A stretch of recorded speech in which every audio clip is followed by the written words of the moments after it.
It's an unusually warm day here at Martinsville, Virginia, as the field being led by Tommy Ellis heads into turn 3 and 4 right now. 32 Busch Grand National cars lined up behind the Pontiac pace car, which has since aimed itself down the pit lane for the start of this 200 lap event on this very fine half-mile facility. Down to turn number 1, and very quickly Tommy Ellis, the pole sitter, takes the lead. Kenny Wallace being held to the outside, being squeezed out of the groove, and in doing so, it looks like that the Robert Presley car will get down beneath him going into turn 3 and take over that position coming through turn 4. Ellis being haunted by the 25 car, Jimmy Hensley, and up into 4th place now, right behind Robert Presley.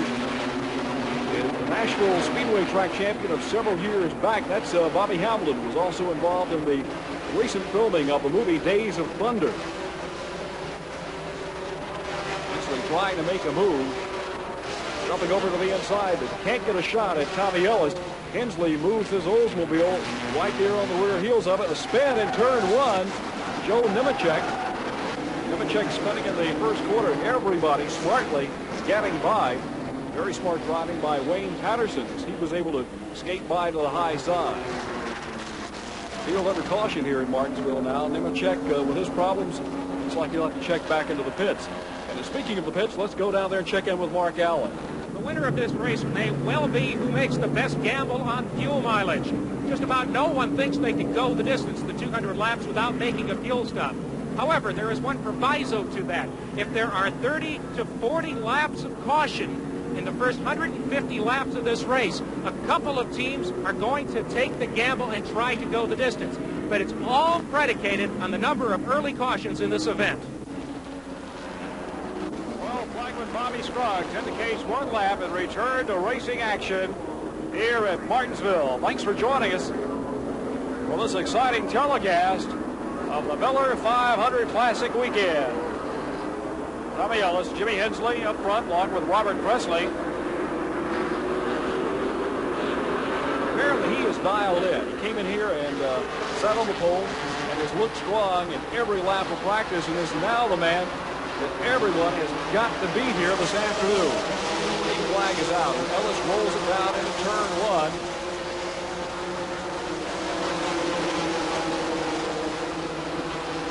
Down that back straightaway and goes into turn 3. Hensley right there, puts the front bumper squarely against the rear bumper of the 99 car. And now Robert Presley would like to take over the 3rd position. Presley in the Alliance truck driver training entry hangs off a 3rd place. Ellis continues to look very smart here in the early going of the race. It's very, very important that a driver at this facility save his brakes. It's most important. As you go down to the corners here, you stand on them very, very hard, and in doing so, almost light them up to superheat, 1,400 degrees, almost to make the metal glow cherry red. Some action down in turn 1, the 21 car, Dave Davis. Davis showing a lot of smoke, and probably has laid down some fluid on the racetrack. Obviously he has. The 86 car is out of control. Dana Patton, one of the Busch Grand National North drivers, and the yellow flag is out here at Martinsville, Virginia. Fortunately for him, he was down on the grassy part of the racetrack and avoided harm's way. Not coming back up through the gearbox, trying not to lose a lap. Dana Patton, the Just Say No Drugs car. Another one of the Busch Grand National North drivers into the pit area, Jamie Obey. And there we see a reprimand from the NASCAR officials to Dana Patton. Patton trying to pass a number of cars under the yellow, being admonished now by NASCAR. Bill, noticeable in his absence from this race is 5-time Grand National champion Jack Ingram. He didn't time trial well, had to go through the qualifying race, then his motor erupted. There was no way on the provisional system he could get in the show. He tried to get in some other cars, most notably Tommy Sigmund. But the problem was Sigmund is much smaller than Ingram. Jack stands 5'10", 210 pounds. So rather than get in a car that might be uncomfortable and possibly unsafe, Jack goes to the sidelines. We talked with him about missing his first Grand National race since 1986. Jack, how big a disappointment is this? Well, it's a pretty big disappointment. Obviously, no one, I guess, with a race car that's not made the field don't want to go home, but we just failed time trial good enough, and running the qualifying race, we had apparently blow the head gasket and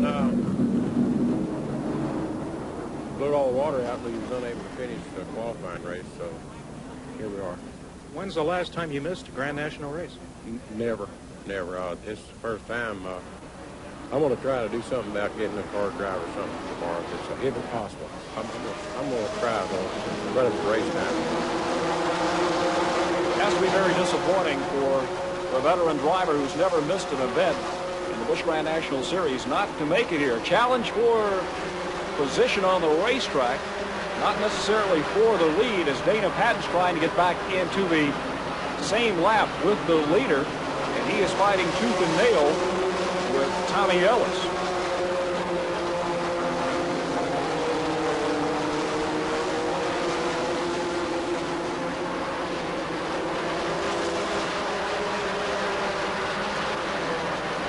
And he's doing a good job keeping Dana Patton at bay, but Jimmy Hensley sitting back there in the catbird seat. Hensley would like nothing better than these two to make a little contact and maybe put some damage on that 99 car and skate by to the inside. But Ellis finally gets some bite off the corner, and in doing so, puts Patton back on his right rear quarter panel. Now Hensley makes the effort and gets by and puts Patton legitimately a lap down now. What two running drivers, two native Virginians who always look strong here at Martinsville, Virginia.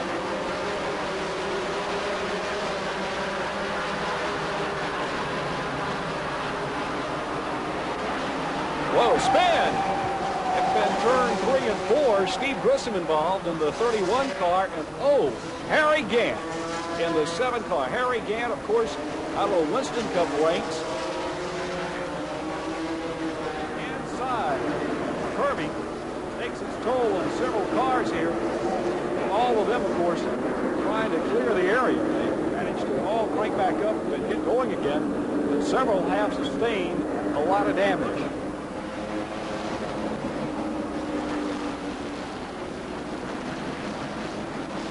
Grissom makes his way down the pit lane as the yellow flag flies.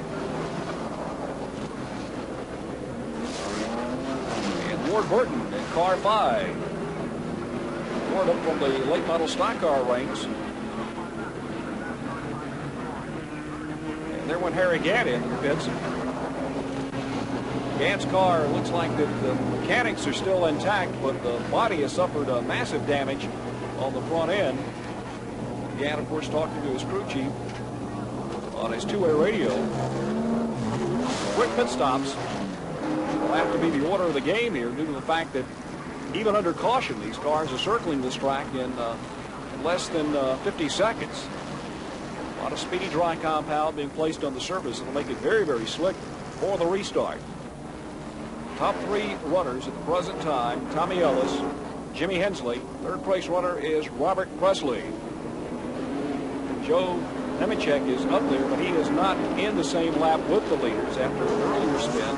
Steve Grissom, having his problems taken a look at, is back on the racetrack now.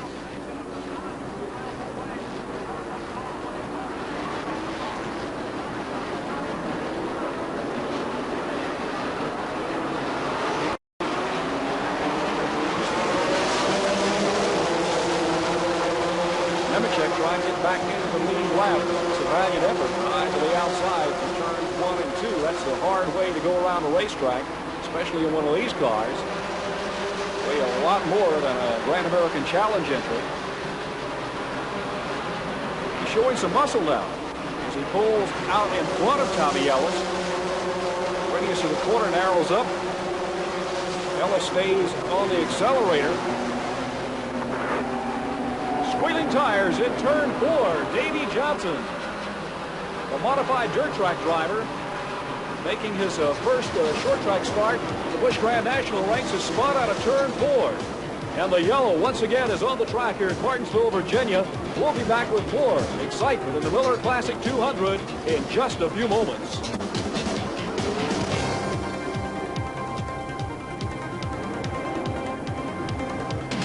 Hello, everyone. Once again, welcome back to Martinsville, Virginia for the Miller Classic 200. Mark Allen's covering the pits. I'm Bill Hennessy, and the green flag is ready to fly once again in this trek towards victory for some Busch Grand National driver this afternoon. Look, Bobby Hamilton. Hamilton pulls it right down to the inside of Robert Presley and makes a hard charge to pick up a position, and right behind him is Chuck Bow. Bow in car number 63, sponsored by Nescafe, moves up, and now Kenny Wallace, the younger brother of Rusty Wallace, is putting the heat on Robert Presley down in the first quarter. They make contact, coming together, scrubbing paint from each other. Moving off the second quarter and down the back straightaway, we'll have to give the advantage to Kenny Wallace. That trio is running very, very close together, but Tommy Ellis has been dialed in from lap one. Ellis taking up where he left off last year with a victory here. And of course, Ellis would like nothing better than to pick up another Busch Grand National Championship.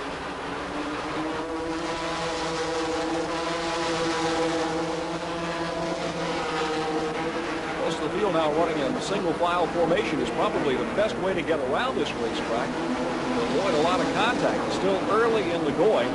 You've got to save your brakes here. You've got to be conservative enough to have a car to be able to run for the finish. Jimmy Hensley is proof of the roller coaster existence of a race car driver. Last year he didn't have a full-time Grand National ride. Claim to fame really was qualifying Dale Earnhardt's car for the Goodies 500, the Winston Cup race, when Earnhardt was delayed in North Carolina by Hurricane Hugo. Now he's got a good full ride with Fast Fair as a sponsorship. His car owners are John Dodson and Don Beverly, a national pro stock drag racer. And that's appropriate because Martinsville has been described many times as two drag strips connected by four corridors. That's correct, Mark. I'll tell you one thing. When you're trying to get off these corners and go down the straightaway, you've got to be very, very quick to make up for the time that you lose in the corners. But it takes a lot of smooth transitions. Jimmy Hensley is doing that just now, going through the corners now, and very quickly gets on the accelerator and heads down the straightaways. But he's no match at the present time for Tommy Ellis. Ellis is right on the money. We've seen battling with the steering wheel. Pretty fierce grip on it. Car escapes momentarily out of the corner, and now a battle a little further back in the pack. This is for third place between Chuck Bow and Kenny Wallace.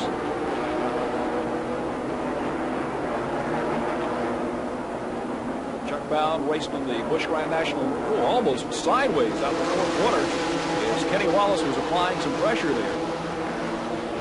He raced in the Busch Grand National North Series, more contact, and then came down here with a full-time ride, racing for Hubert and Jeff Hensley. Tommy Houston looks pretty strong. Houston lost the Busch Grand National Championship at the closing race of the season last year at this facility. And Houston seems to be on something of a positive note this year. Says he's going to win as many races as he possibly can and get that championship. Elden Sawyer's up in the battle. Elden Sawyer driving for A.G. Dillard, running in sixth place at the present time. Kenny Wallace decides the best thing to do is go to a high side and tries to make it two abreast out of the fourth quarter. He may be able to go by Bow, and does so, diving into turn one and dragging along Tommy Houston on the sixth car. Kenny Wallace, sponsored by Cox Wood Preserving folks out of Orangeburg, South Carolina. Action! Dave Resendez has spun the 79 car. And the field smartly goes by. And the left front tire is going flat on the Ed Marie machine. And the yellow once again flies here at Martinsville, Virginia in the short track battle.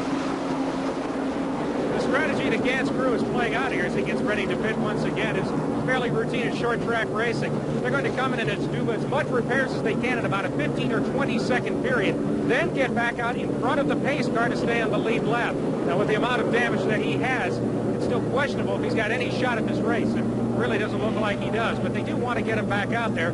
because getting the sponsor name in front of the cameras and the fans is important. That's a very worthwhile note. Talk about sponsorship, and of course the names that appear on the TV screen, they're ever so important, especially in Busch Grand National Racing, which of course is getting more television coverage than ever before. We're glad to have you along here with us, watching this exciting Miller 200 Classic as Harry Gant heads out of the pits. We'll be back with more of the action here in Martinsville in moments. On a very warm afternoon in Martinsville, Virginia, the man that's taking the heat very well is your present leader here on lap 80, Tommy Ellis. Ellis looks very, very strong as he comes back to take the green flag. Up to third place, Bobby Hamilton now, and Hamilton wants some of the second place action as he drives to the high side of Jimmy Hensler. Skates right in front of him going into turn 3. Falls up very close to Tommy Ellis, but the rear end seems to be skating a little bit out from under the car. Hensley wants to move back up there, but he feels the pressure now of Kenny Wallace driving high to the outside. Wallace wanting to do exactly what Bobby Hamilton did last lap. And there's Tommy Houston up to 5th place now. Almost sideways is Bobby Hamilton. Bobby having a tough time handling the car. Looks like it may be very loose. And it may give Jimmy Hensley the opportunity to get back by him if he can just dive down to the inside, quickly going into a corner.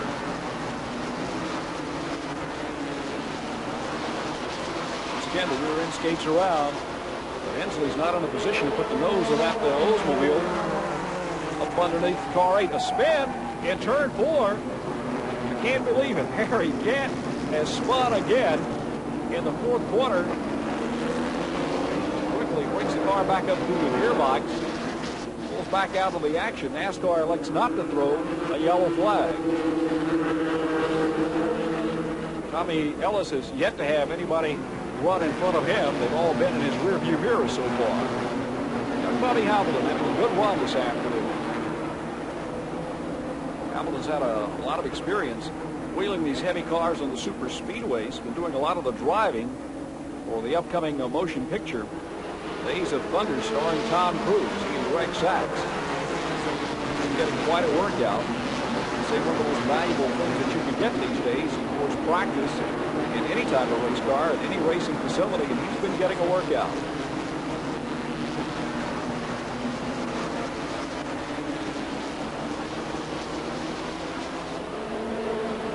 Heavy smoke trailing out from behind Robert Presley, who earlier ran so well. Lots of smoke being trailed out from behind that car. Plume of smoke. Possibly the oil line is coming through. This car, of course, owned by Brad Norgate. Plays with the Cleveland Cavaliers. Professional basketball player. Fireman, of course, running right there in case it should turn into a blaze. And, back into the pit area.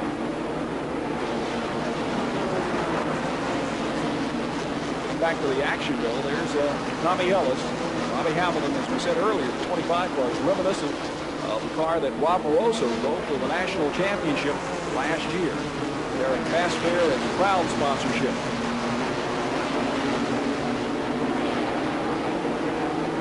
Mark Allen's down in the 4th corner with a very smoking Robert Presley.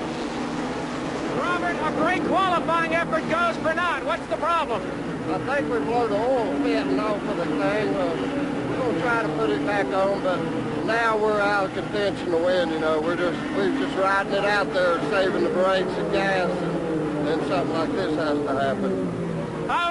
How's the condition of the racetrack? The car was just about perfect. Registering a bit of disappointment is Robert Presley. The short track competitor from Western North Carolina that has made his way into the Busch Grand National ranks.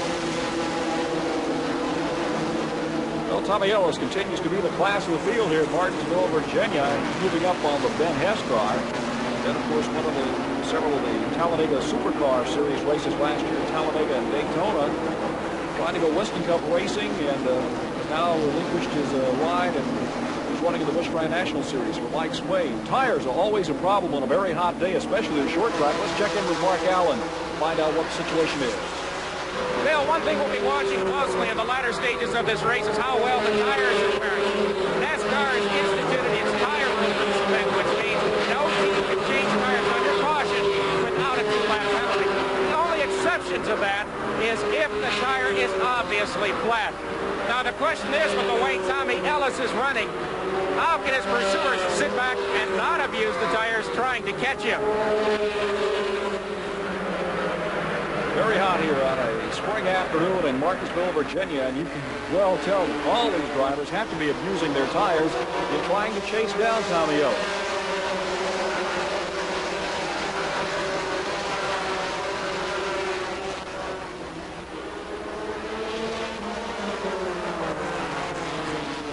Kenny Wallace has made his way down the pit lane. This is an unscheduled pit stop for Kenny.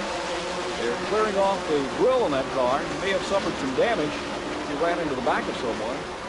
His older brother here today on the two-way radio with him, Rusty Wallace. There's Rusty right there with a black shirt saying, "Come on, guys, get back across the wall. Let's get him back into the action." Pump of smoke. Now, that doesn't look too good. Possibly this engine's already overheated. He tries to come back out and comes out right in front of Rick Mast, Dale Jarrett. And the 42 car, we'll make some mention of right now, the 42 car that you just saw in the picture is being driven by Todd Bodine, the brother of Jeff and Brett. And that's the car that's normally driven by Kyle Petty. Get another quick shot of that car. And once again into the pits, and this time he's elected to go behind the pit wall, is Rusty Wallace in the Cox Wood Preserving Pontiac. Oh, another spin. Ward Burton, late model stock car ace, has spun the 5 car and has suffered some damage to the right front quarter. The yellow flag is out once again here at Martinsville, Virginia. Out on the grass, trying to get the car back into the action. And Ward Burton, certainly not a happy driver right now. Ed Fareed is into the pits, trailing a lot of smoke. We check in with the Kenny Wallace pits. Hood up on the car. Rusty talking to his brother on the two-way radio. Ooh, is it hot? Try to cool it down with a garden hose. Ed Fareed is out of the car now. Obviously, he's not too happy about his short day of racing. There's a disappointed look of Rusty Wallace. Kenny will obviously be retiring from this 200-lap classic. Green flag flies once again. What can you say? Tommy Ellis has been the man that has dominated this event. The very first lap. He heads it down the inside of Ward Burton, going up on the Dave Resendez car. And that has a shot for the lead position like that would be Bobby Hamilton. Philmar Oldsmobile as he gives chase to the Buick. Tommy Ellis.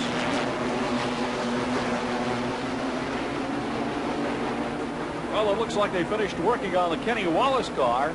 Overheating problems, and now they pushed him down behind the pit lane, trying to get him back into action. I guarantee you the car's not running on all 6 cylinders. Let's check in with Mark Allen and see what the story is. Rusty Wallace, more than just a slightly interested observer. He's the car owner. Rusty, what was the problem with Kenny's machine? Well, we haven't fixed it. We're going to turn the car back in a little bit. We've burned the head gasket, it looks like. It keeps overheating. What we're going to try to do is run 4 or 5 more laps, get some more points, and bring it in. We started to shut it down. We just checked with Nascar and scored and found out if we can pick up just a couple more laps, we can pick up 7 more points, and that's what it's all about. Full words spoken by a true professional. The reigning Winston Cup champion certainly knows how valuable those points are, especially when the season starts winding down and you wonder how you're 6 or 7 ahead or 6 or 7 behind. Kenny Wallace is back in the race right now. Tommy Ellis continues to lead here. The Miller Classic 200 from Martinsville, Virginia. We'll be back with more in just a few moments.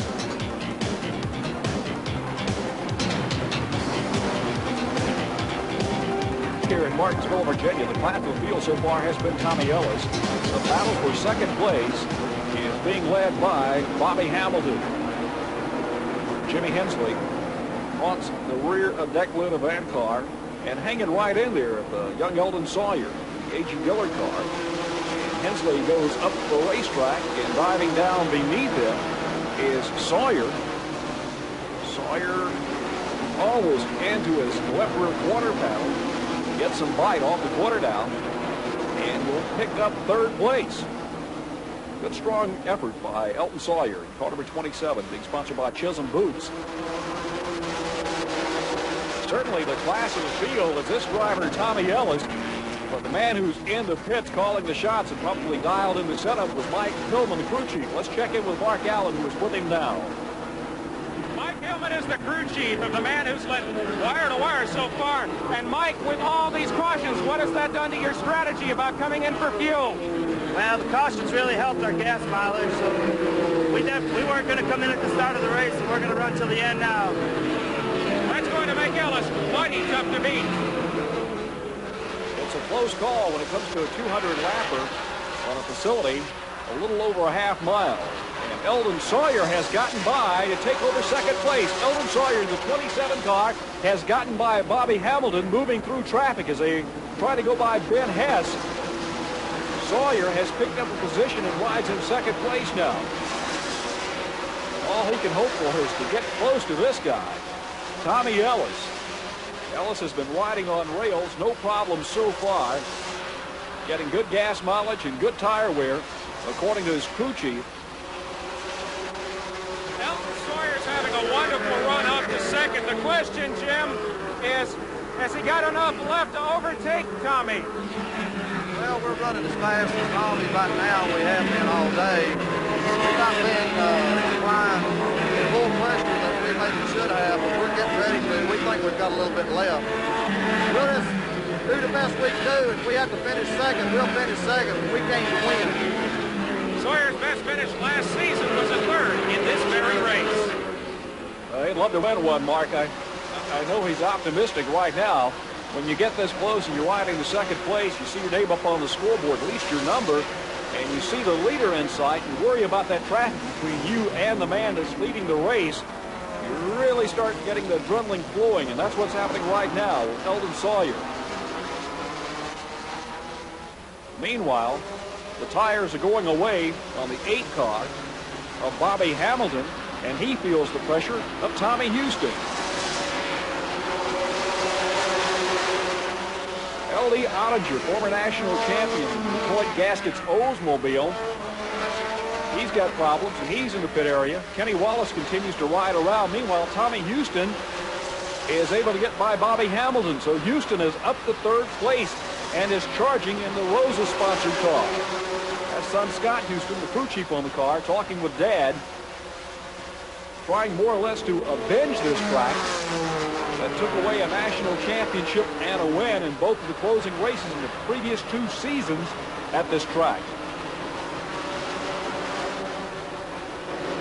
Dale Jarrett's crew chief, you came in on one of those earlier cautions. That was pretty early to come in. Why? Well, Mark, we ran a gas test Friday, and we couldn't go all the way. You don't got any guarantee how many caution flags you're going to have. If we knew that it was going to have 35 or 40, we could go all the way, but we don't know that. So we decided to pit after 20 laps, and we can go all the way then. Dale Jarrett takes the guessing game out of his pit strategy early. Well, they didn't want to bet on anything. They brought him in and took on fuel to make sure that he can go to the finish. Meanwhile, Tommy Ellis is out there riding around, hoping that his fuel will last the distance. The tires are there, and he certainly wants to have enough brakes to be able to go the 200 laps. Each and every time they race down these straightaways, they have to stand on the brakes to get the car into the corner, and in doing so, they heat them up. And we may very well see a change in the complexion of this race in the latter stages. We'll be back with more in a moment at Martinsville, Virginia.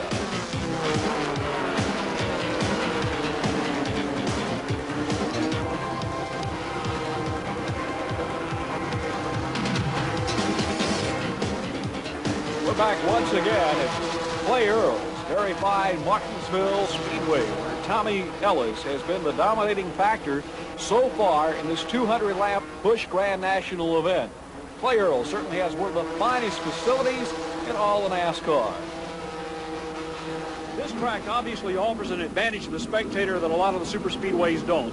Well, that is true, and I hate to say what I'm thinking right now, but you take a track of 1.5 miles to 2.5 miles, you can be in turn 1 and something happens in turn 3. You don't see it, but you wonder what it was. You know it was a wreck or something, but you can't actually see the numbers on the cars. But a short track, you don't miss out on anything. You see everything. Trouble on the racetrack. Tommy Ellis has skidded sideways between turns 3 and 4. He's in trouble. A frantic conference at Tommy Ellis's pit. The leader has lost his brakes. The worst thing that can happen at Martinsville. Now, it's not fatal, but it certainly is a major problem. He's going to have to lift a lot earlier entering the corners. And now the question is, can he hold off Elden Sawyer and Tommy Houston? Mark, a race car without brakes on a short track certainly is in serious trouble. And Tommy Ellis right now is probably trying to nurse those brakes to the finish if he possibly can. If he continues to go around slow traffic, pulls back up onto the rear bumper of Ward Burton here, going through turns 1 and 2. And Burton a little sideways in front of him, and he certainly doesn't want that to happen. We would have to get on the binders and find out that he doesn't have any. Possibly the brake fluid is boiling, or the pads are down to the point that they're no longer effective. Now coming up on Dave Resendez. And now there's your second place runner, Elden Sawyer, coming by Steve Grissom. And Sawyer possibly smells victory. And sometimes you could even smell the brake fluid. And the brake fluid, as he's trying to get closer and closer to the Goo Goo Clusters Buick that has completely dominated this race. Tommy Ellis may be able to hang on. Ellis with some problems now in the brake department, overcoming the Bobby Labonte car. He wants to put some traffic between himself and Elden Sawyer to try to keep Elden at bay. Elden goes to the high side of slow traffic, drives his car through turns 3 and 4. Sawyer has always been a very consistent driver, one that's well liked by his fellow competitors driving the A.G. Dillard car. This is the automobile that in previous seasons has been driven by Rick Mast. 25 laps are remaining in the event. We're winding this one down at Martinsville, Virginia, and Tommy Ellis is hanging on. Ellis in the 99 car, and now looking up in his rearview mirror, and he sees one car back behind the Rick Mast car, Elden Sawyer. Now Sawyer has made the pass and takes the lead. He drives right by Tommy Ellis on the high side in turn 3. Ellis, the car's expiring here in the latter stages of the race after being so strong and dominant. Now Tommy Houston goes by. And Jamie Obey. Ellis way off the pace. Car spinning.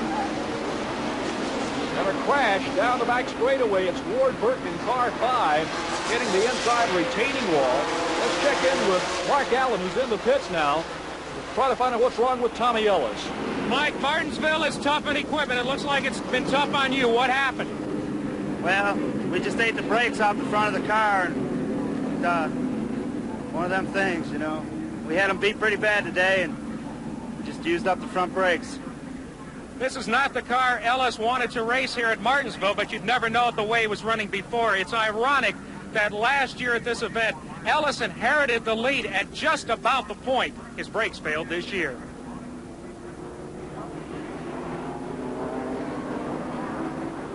With the complexion of this race changing, Elden Sawyer taking over the lead here at Martinsville, Virginia. We'll take this break, and we'll be right back with the conclusion of all the excitement in the Miller 500 Classic.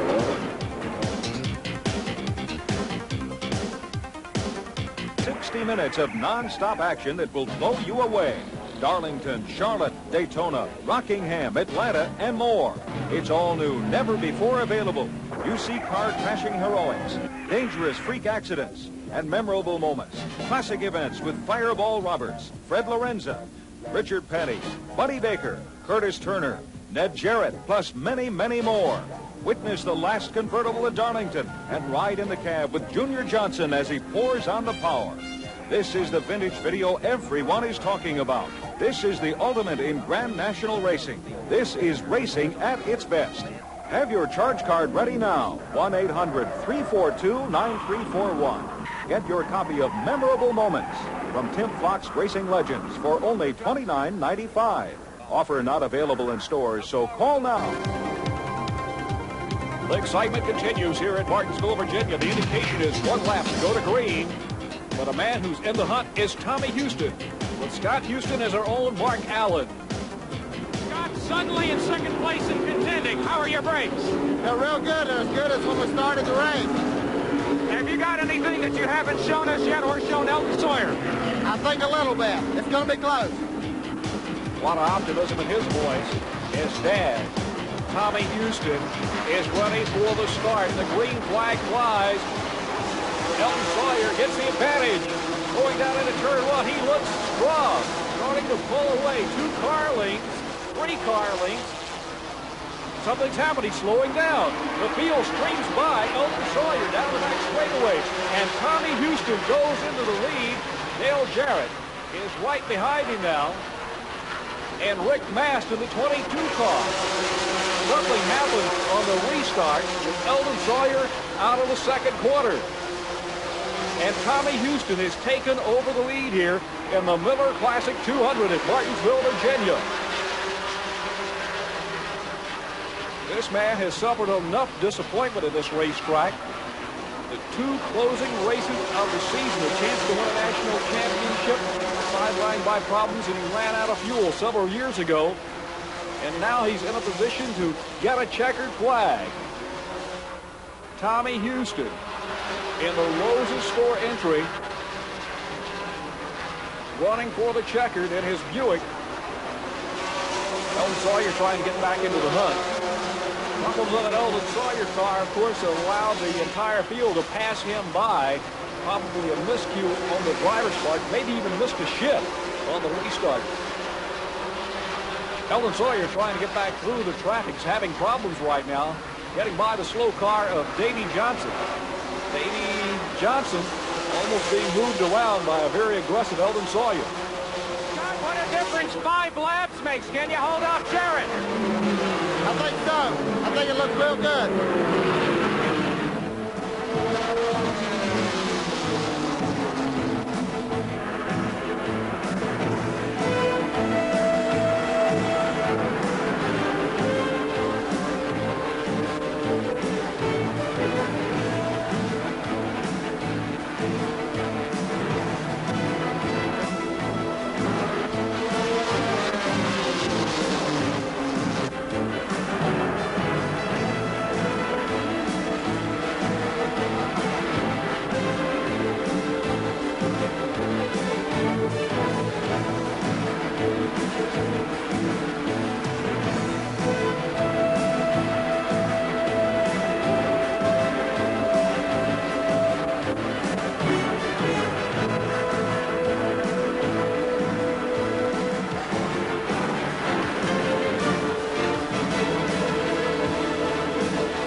The Miller 200 Classic has been just that, a battle among these drivers in the closing laps of the race. Elden Sawyer down to the inside, trying to pick up a position from Dale Jarrett for second place and give chase to Tommy Houston, who is leading.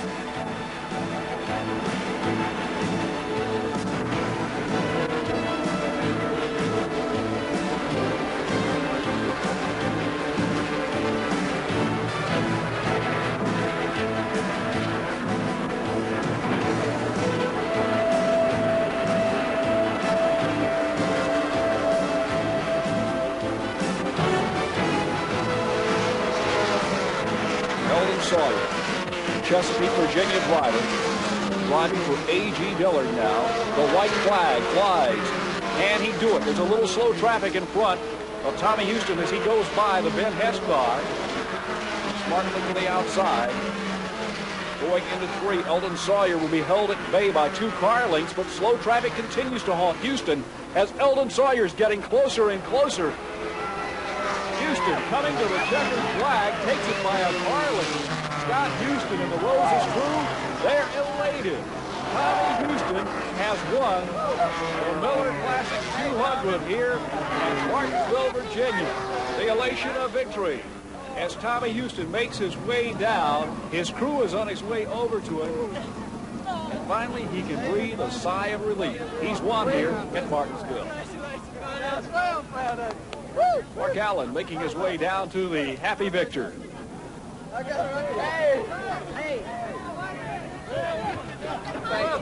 Tommy Houston, a happy winner. Boy, you talk about a patient race. It sounds like you ran it just like you wanted to from what you told us before. Yeah, everything worked good on the car all day. That was the main thing. We put some different brakes on it, and the car had the same brakes on it at the end of the race that it had on the front, at the start. And this is the same motor we ran at Richmond and at Rockingham. Jim Ruggles built the thing, and it's been awful reliable, but it's getting a little bit weak right now. And, I don't think we could have beat Elton had he been in front of us, but I knew I could beat him for quite a few laps there. If I got back in front of him, I could pull him pretty good off the two back there, and that's what it took. Last year, so close to the championship, broke here. Does this make some amends? Yeah, anytime you win a race, it makes amends, but here at Martinsville, it's even sweeter because we've been coming here a long time to try to win one of these races. And, you know, we've won the 150, but we was always wanting this 200 or 500 in the spring or fall. There's always joy on a victor's face, but there's also agony on the face of Tommy Ellis, who completely dominated this race until the closing stages. Tommy, if ever anybody had a race in their pocket, it seemed to be you. Your thoughts with the brake problems you had? It's just never over till it's over. You know, Goo Cluster Buick was really running good. I was sitting there taking it easy, and we made a bad decision when the race started, and I won't get into that, but it bit us, and we're here and they're there. You have to be pretty pleased considering this isn't really the car that you wanted to run here. Well, I can't say I'm pleased about anything today. I'm really disappointed. I'm pretty broken-hearted. This has happened to me here at Martinsville many, many times, and today seems especially hard because I've been struggling all year, and it just looks like this has just not been a good year and may not even be a good year. And it's really tough, and I don't know how we're going to get around it, and we're struggling. That's all I can tell you. It's been another exciting race here at Martinsville International Raceway in Martinsville, Virginia. The Miller 500. The winner, Tommy Houston. What an exciting Busch Grand National race here on Spectra Television. We invite you to join us next month for another exciting race, the other portion of the Miller 500 Classic, the late model stock cars and the modifieds.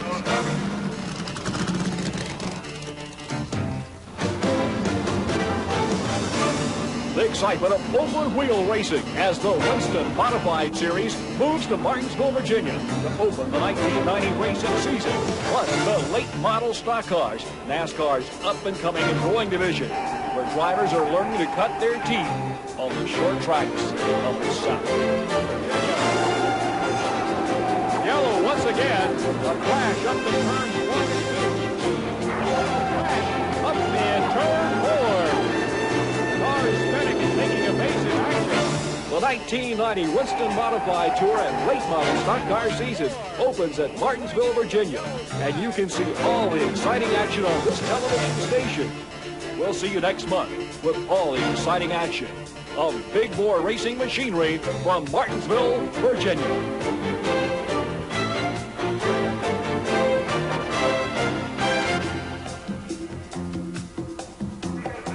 See you at the racetrack. I'm Bill Hennessy for Mark Allen. So long from Martinsville.